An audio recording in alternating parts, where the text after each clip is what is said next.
Hello student, আশা করছি তোমরা সকলেই অনেক ভালো আছো।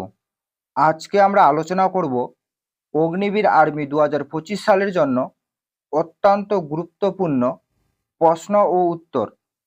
আজকে আমাদের প্রথম প্রশ্ন রয়েছে, পৃথিবীর অপসূর অবস্থান কোন মাসে হয়? এর সঠিক উত্তর হবে জুলাই মাসে হচ্ছে পৃথিবীর অপসূর অবস্থান হয়। তারপরে চলে যাব পরবর্তী নাম্বার কোশ্চেনে। পরবর্তী দ্বিতীয় নাম্বার কোশ্চেন রয়েছে, কত সালে ভারতে সুনামি হয়েছিল? এখানে চারটি অপশন দেওয়া রয়েছে। এর সঠিক উত্তর হবে 2004 সালে হচ্ছে ভারতে সুনামি হয়েছিল। তারপরে চলে যাব পরবর্তী নাম্বার কোশ্চেনে। পরবর্তী আমাদের 3 নাম্বার কোশ্চেন রয়েছে, ভারতের খনিজ ভাণ্ডার কাকে বলা হয়? এর সঠিক উত্তর হবে ভারতের খনিজ ভাণ্ডার বলা হয় হচ্ছে ছোটনাগপুর মালভূমিকে। তারপরে চলে যাব পরবর্তী নাম্বার কোশ্চেনে। পরবর্তী 4 নাম্বার কোশ্চেন রয়েছে, বাংলার প্রথম সাপ্তাহিক সংবাদপত্র কোনটি? এর সঠিক উত্তর হবে অপশন এ, সমাচার দর্পণ। তারপরে চলে যাব পরবর্তী নাম্বার কোশ্চেনে। পরবর্তী আমাদের 5 নাম্বার কোশ্চেন রয়েছে, নোবেল পুরস্কার প্রথম কত সালে দেওয়া হয়? এর সঠিক উত্তর হবে নোবেল পুরস্কার প্রথম দেওয়া হয় হচ্ছে 1901 সালে। এটা কিন্তু একটি অত্যন্ত ইম্পর্টেন্ট একটি কোশ্চেন রয়েছে, নোবেল পুরস্কার প্রথম কত সালে দেওয়া হয়। তারপরে চলে যাব পরবর্তী নাম্বার কোশ্চেনে। পরবর্তী 6 নাম্বার কোশ্চেন রয়েছে, ভারতের শস্যাগার কোন রাজ্যকে বলা হয়?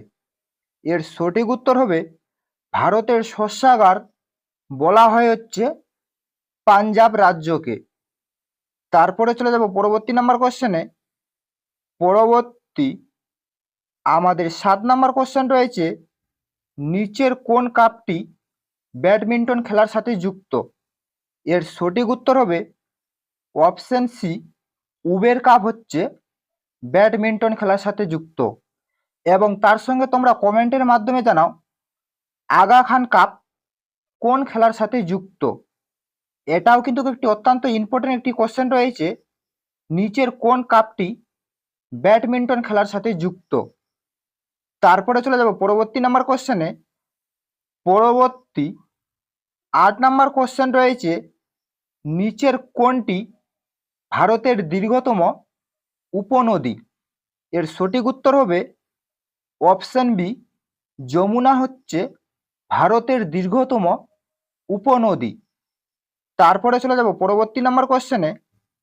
পরবর্তী আমাদের 9 নাম্বার কোশ্চেন রয়েছে, কোন শাসক বুদ্ধের সমসাময়িক ছিলেন?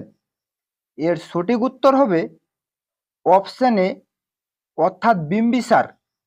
বিম্বিসার হচ্ছে বুদ্ধের সমসাময়িক ছিলেন। তারপরে চলে যাব পরবর্তী নাম্বার কোশ্চেনে। পরবর্তী 10 নাম্বার কোশ্চেন রয়েছে, ভারতে গণপরিষদ কত সালে গঠন করা হয়েছিল? এখানেও 4টি অপশন দেওয়া রয়েছে, ভারতে গণপরিষদ কত সালে গঠন করা হয়েছিল? এর সঠিক উত্তর হবে 1946 সালে হচ্ছে ভারতে গণপরিষদ গঠন করা হয়েছিল। তারপরে চলে যাব পরবর্তী নাম্বার কোশ্চেনে। পরবর্তী 11 নাম্বার কোশ্চেন রয়েছে, গম উৎপাদনে প্রথম রাজ্য কোনটি? এর সঠিক উত্তর হবে উত্তরপ্রদেশ হচ্ছে গম উৎপাদনে প্রথম রাজ্য। এবং তার সঙ্গে তোমরা মনে রাখবে, পশ্চিমবঙ্গ রাজ্যটি হচ্ছে ধান উৎপাদনে প্রথম রাজ্য। তারপরে চলে যাব পরবর্তী নাম্বার কোশ্চেনে। পরবর্তী 12 নাম্বার কোশ্চেন রয়েছে, আয়তনে ভারতের বৃহত্তম রাজ্য কোনটি? এর সঠিক উত্তর হবে রাজস্থান রাজ্যটি হচ্ছে ভারতের বৃহত্তম রাজ্য। এটাও একটি অত্যন্ত ইম্পর্টেন্ট একটি কোশ্চেন রয়েছে, আয়তনে ভারতের বৃহত্তম রাজ্য কোনটি? তারপরে চলে যাব পরবর্তী নাম্বার কোশ্চেনে। পরবর্তী আমাদের 13 নম্বর কোশ্চেন রয়েছে, কোন রাজ্যের দীর্ঘতম উপকূল রেখা রয়েছে? এর সঠিক উত্তর হবে গুজরাট রাজ্যের হচ্ছে দীর্ঘতম উপকূল রেখা রয়েছে। তারপরে চলে যাব পরবর্তী নাম্বার কোশ্চেনে। পরবর্তী 14 নম্বর কোশ্চেন রয়েছে, প্রথম দাদা সাহেব ফালকে পুরস্কার কে পান? এর সঠিক উত্তর হবে প্রথম দাদা সাহেব ফালকে পুরস্কার হচ্ছে দেবিকা রানী পেয়েছিলেন। তারপরে চলে যাব পরবর্তী নাম্বার কোশ্চেনে। পরবর্তী আমাদের লাস্ট 15 নম্বর কোশ্চেন রয়েছে, কেশরী পত্রিকার সম্পাদক কে? এর সঠিক উত্তর হবে অপশন সি, বাল গঙ্গাধর তিলক। এই ছিল মূলত আজকের আপডেট। যদি তোমাদের ভিডিওটি ভালো লেগে থাকে তাহলে অবশ্যই লাইক, কমেন্ট এবং শেয়ার করে দিবেন।